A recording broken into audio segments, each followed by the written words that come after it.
જય હિન્દ। સંસ્કારી નગરી વડોદરાને લાજવતી એક ઘટના સામે આવી છે। આજે ભારતીય જનતા પાર્ટી અને આરએસએસની ભગીની સંસ્થા એબીવીપી જે પોતાનાને વિદ્યાર્થીઓનું ઉત્થાન કરવાની કામગીરી કરતી બતાવતી સંસ્થા બતાવે છે, એને એમએસ યુનિવર્સિટીમાં એક પ્રાઇવેટ યુનિવર્સિટીના હોલમાં એક કાર્યક્રમ આયોજિત કર્યો। એ કાર્યક્રમનું નામ હતું સંસ્કાર, અને સંસ્કારના કાર્યક્રમમાં સંસ્કારી નગરી વડોદરા શહેરમાં જ્યારે એક યુવતી ભગવા કલરની સાડી પહેરીને અભદ્ર ગીત ઉપર અભદ્ર નાચ કરે છે અને આ એબીવીપીના કાર્યકર્તાઓ તાળીઓથી એને ગજવી લે છે, આ ખૂબ જ શરમજનક ઘટના કહેવાય।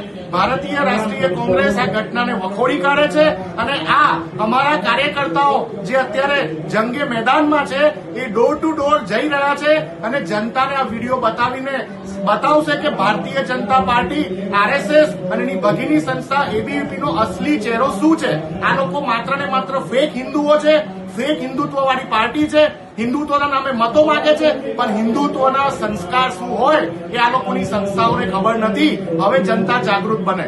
જય હિન્દ।